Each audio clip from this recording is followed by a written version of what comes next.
ఈరోజు పిల్లల చదువుల గురించి ఎవరు పట్టించుకోవడంలా. ఫీజు రీయింబర్స్మెంట్ అందక ఏకంగా ఫీజులు కట్టలేని పరిస్థితిలో పిల్లలు చదువులు మానేస్తూ ఉన్న పరిస్థితులు ఈరోజు మొట్టమొదటిసారిగా చూస్తూ ఉన్నాం. వైద్యం గురించి నేను చెప్పాల్సిన పనుల దాదాపుగా 3,000 చిల్లర కోట్ల రూపాయలు రాక నెట్వర్క్ హాస్పిటల్స్ అన్నీ కూడా బోర్డు తిప్పేసి ఆరోగ్యశ్రీ పేషెంట్లకు వైద్యం చెయ్యమని చెప్పి నిర్మోహమాటంగా చెప్తూ ఉన్నాయి. ఈరోజు పరిస్థితి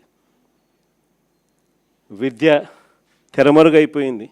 నాడు నేడు కనపడ్డంలా, బడులలో ఇంగ్లీష్ మీడియం కనపడ్డంలా, బడులలో గోరుముద్ద క్వాలిటీ తగ్గిపోయింది, బడులలో ట్యాబులు ఇచ్చే పరిస్థితి లేకుండా పోయింది.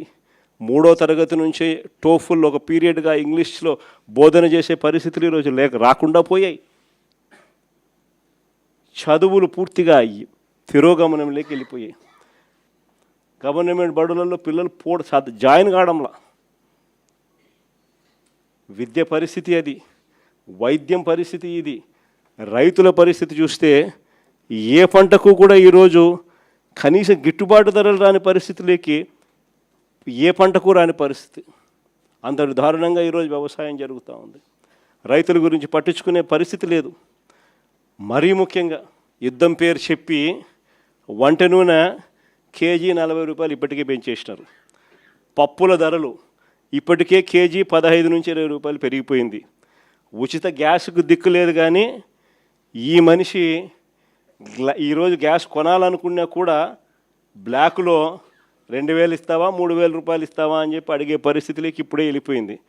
ఒకవైపున గ్యాస్ పరిస్థితే, ఈయన గ్యాస్ మాటలతో గ్యాస్ లైటింగ్తో ఇప్పటికీ ఈ పరిస్థితి ఉంటే, ఈ పెద్ద మనిషి ఇప్పుడు కిరోసిన్ ఇస్తాడంట. 1 లీటర్ కిరోసిన్ ఇస్తాడు, పండగ చేసుకోమంటాడు. అసలు కిరోసిన్ ఇస్తే స్టవ్లు ఆడుండాయి. అందరికీ గ్యాస్ స్టవ్లు ఉన్న పరిస్థితి నుంచి ఇప్పుడు కిరోసిన్ స్టవ్లు కిరోసిన్ స్టవ్లు లేవు. ఈయన 1 లీటర్ కిరోసిన్ ఇస్తా పండుగ చేసుకోమంటాడు. యుద్ధం పేరు చెప్పి గుడ్ల రేట్లు కూడా పడిపోయిన పరిస్థితిలో ఈరోజు రైతు అల్లాడుతూ ఉన్నాడు. మొక్కజొన్న క్వింటాలు 1,400 కొనే నాతుడు లేడు. కొక్కోకు ధర లేదు, శనగ పంటకు ధర లేదు, అరటి పంటకు ధర లేదు, టమాటో పంటకు ధర లేదు. రైతుల పరిస్థితి ఇది. అయినా పాలన మీద ఏమాత్రం ధ్యాస లేదు. ఈ మనిషి చంద్రబాబు నాయుడు గారి పాలనలో ఈరోజు పాలనంతా ఒకవైపు ఇట్లా కనపడుతూ ఉంటుంది. మాటలు చూస్తే మాత్రం కోటలు దాటుతాయి. ఈ మధ్యకాలంలో మీ అందరికీ కూడా గుర్తుండే ఉంటుంది. మిట్టల్ స్టీల్ అని చెప్పి నక్కపల్లిలో మిట్టల్ స్టీల్ అని చెప్పి ఆయనేది ఇచ్చినట్టుగా దానికి బిల్డప్ ఇస్తూ, దానికి ఒక అడ్వర్టైజ్మెంట్ ఇస్తూ దాని గురించి ఈ మధ్యకాలంలో పెట్టాడు. నాకు ఆశ్చర్యం అనిపించింది. అసలు అయ్యే చంద్రబాబు నాయుడు క్రెడిట్ చోరీకైనా క్రెడిట్ దోపిడీకైనా ఒక హద్దు పొద్దు ఉండాలి. ఇదే ఆదిత్య మిట్టల్ అనే మిట్టల్ వాళ్ళు, నేను డావోస్ 2022లో డావోస్ పోయినప్పుడు నన్ను కలిసినారు. కలిసి వాళ్ళు అప్పట్లోనే గ్రీన్కో ప్రాజెక్టులో దాదాపుగా 4,800 కోట్ల రూపాయలు కర్నూలులో కడతా ఉన్న హైడ్రో పంప్ స్టోరేజ్ ప్రాజెక్టులో భాగం తీసుకొని గ్రీన్కోలో 4,800 కోట్ల రూపాయలు పెట్టుబడులు పెట్టడానికి ఆ రోజుట్లో డావోస్లో అప్పుడే నా సమక్షంలోనే అవగాహన కుదురుంది. అది కాక అప్పట్లోనే ఎస్ఆర్ స్టీల్ వీళ్ళు కొనుగోలు చేసి దాంట్లో ఎక్స్పాన్షన్ కూడా పోతూ 1,000 కోట్ల రూపాయలు పెట్టుబడి పెట్టేదానికి కూడా ఆ రోజే నా సమక్షంలోనే అది కూడా జరిగింది. ఇది కాక వీళ్ళను కొత్త స్టీల్ ప్లాంట్ పెట్టడానికి అడుగులు ముందుకు వేయండి అని చెప్పి ఆహ్వానించింది నేను.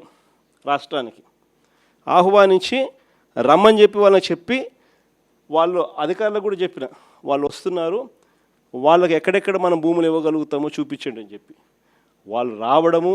మన అధికారులు ఫస్ట్ కాకినాడ SCZలో భూములు చూపించినారు, తర్వాత మూలపేటలో వీళ్ళు రావడానికి భూములు చూపించారు, తర్వాత నక్కపల్లిలో మన హయాంలోనే వీళ్ళకి భూములు చూపించినారు.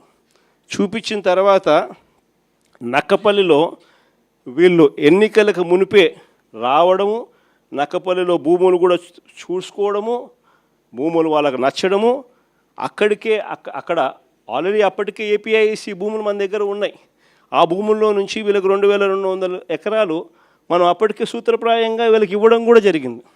సూత్రప్రాయంగా ఇచ్చేదానికి అడుగులు ముందుకు కూడా వేశాం. ఈ లోపల ఎన్నికల కోడ్ వచ్చింది. ఇది జరిగింది. ఇక్కడ చూస్తే ఎన్నికలు అయిపోయిన తర్వాత చంద్రబాబు నాయుడు గారు మనం అంత దూరం తీసుకొచ్చిన ప్రక్రియను ముందుకు తీసుకుపోయినాడు. అంతే ఈయన చేసింది. ఓ జూమ్ కాల్ పెట్టుకున్నాడు, మాట్లాడినాడు, అంతే. ఇప్పుడు చూస్తే పేపర్ చూస్తే ఏమనిపిస్తుంది, అసలు మిట్టలనేవాడు చంద్రబాబు నాయుడు సుందర ముఖార విందాన్ని చూసి వచ్చినట్టుగా బిల్డప్. ఆ గూగుల్ కూడా అంతే.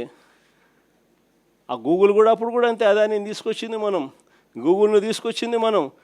ఏదన్నా చూసుకో. చివరికి ఆశ్చర్యం కలిగించే విషయం ఏమిటనంటే,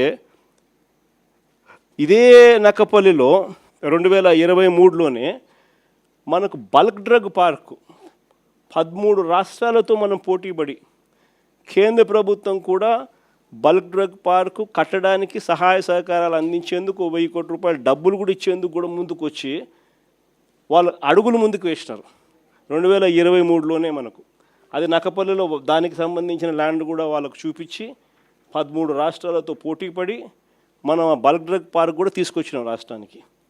ఇప్పటికీ 2023లో పార్క్ తీసుకొచ్చినాము. ఇప్పుడు చంద్రబాబు నాయుడు వచ్చి 2 సంవత్సరాలు అయిపోయింది. ఇప్పటికీ ఆ బల్క్ డ్రగ్ పార్కు అడుగులు ముందుకు పడ్డంలా కొన్ని లక్షల కోట్ల పెట్టుబడులు, కొన్ని వేల ఉద్యోగాలు కార్యక్రమం దానివల్ల జరుగుతుంది. అట్లాంటిది అక్కడ కూడా అడుగులు ముందుకు వేయడంలా వెనక్కి పోయింది. దాన్ని మళ్ళీ కాంప్లికేట్ చేస్తూ అక్కడ ఉన్న ల్యాండ్ సరిపోతుంది, ఆ ల్యాండ్ సరిపోదని చెప్పి ఇంకా ఎక్కువ ల్యాండ్ కావాలని చెప్పి ఇంకా అడుగులు ముందుకు వేసినారు. వేసేసరికి కథ రివర్స్ అయింది. ఇట్లా ప్రతి దాంట్లోనూ కూడా అడుగులు ముందుకు వేయాల్సిన చోట ఈయనే కాంప్లికేషన్స్ క్రియేట్ చేస్తాడు, చేసి ఈయనే దాన్ని వెనక్కి తీసుకొని పోతాడు. ఇంతెందుకు, మన హయాంలోనే 3 పోర్టులు కడతా ఉన్నాం. మీ అందరికీ కూడా తెలిసిందే. రామాయపట్నం పోర్టు దాదాపుగా 80% మన హయాంలోనే పూర్తి చేసినాం. ఇంకా ఈ మిగిలింది 20%. మూలపేటలో మన హయాంలోనే పోర్టు 30% పూర్తి చేసినాం. మన హయాంలోనే ల్యాండ్లు పూర్తి చేసినాం, పర్మిషన్లు పూర్తి చేసినాం, ఫైనాన్షియల్ క్లోజర్ పూర్తి చేసినాం, డబ్బులకు ఇబ్బంది లేకోకుండా దానికి సపరేట్ బ్యాంక్ అకౌంట్ క్రియేట్ చేసి సపరేట్గా దానికి లోన్ శాంక్షన్ చేసి సపరేట్గా దానికోసం చేసినాం. మూలపేట అయినా, రామాయపట్నం పోర్ట్ అయినా, లేదా మచిలీపట్నం పోర్ట్ అయినా. మచిలీపట్నం కూడా 30% పూర్తి అయిపోయింది మన హయాంలోనే. ఈ రోజుకి 2 ఏళ్ళు అయిపోయింది. అన్ని చోట్ల పనులు ఆపేసినాడు. వీళ్ళకి సంబంధించిన వాళ్ళకి సబ్ కాంట్రాక్టులు, వీళ్ళకి సంబంధించిన వాళ్ళకే వాళ్ళని తప్పించి కాంట్రాక్ట్, వీళ్ళకి సంబంధించిన వాళ్ళకి కాంట్రాక్టులు ఇప్పించుకోవడంతో కనీసం అదన్న పనులు జరుగుతున్నాయంటే లేదు, అది కూడా అయిపోయినాయి. ఏమంటే తొందరగా పని అయిపోతే జగన్ క్రెడిట్ వస్తుంది కాబట్టి పని ఆపు. పనులు ఆపి ఆడ చుట్టుపక్కల భూములు మళ్ళా వీళ్ళ మనుషుల చేత కొనుగోలు చేయించే కార్యక్రమాలు. మచిలీపట్నంలో వాళ్ళు మొత్తుకుంటున్నారు. ఉన్నదానికి ఆల్రెడీ ల్యాండ్ ఇచ్చినాం, ఆల్రెడీ పోర్టు జరుగుతూ ఉంది. చెన్నైలో పోర్టు ఎన్ని ఎకరాల్లో ఉంది చెన్నైలో పోర్టు. ఇక్కడ వీళ్ళకు 2000 ఎకరాల్లో పోర్టు కడతారు, పైన ఇచ్చినాం. పోర్టు కడతా ఉన్నారు, ఆపేసినాడు. ఇంకా ల్యాండ్ అక్విజిషన్ చేయాలంట.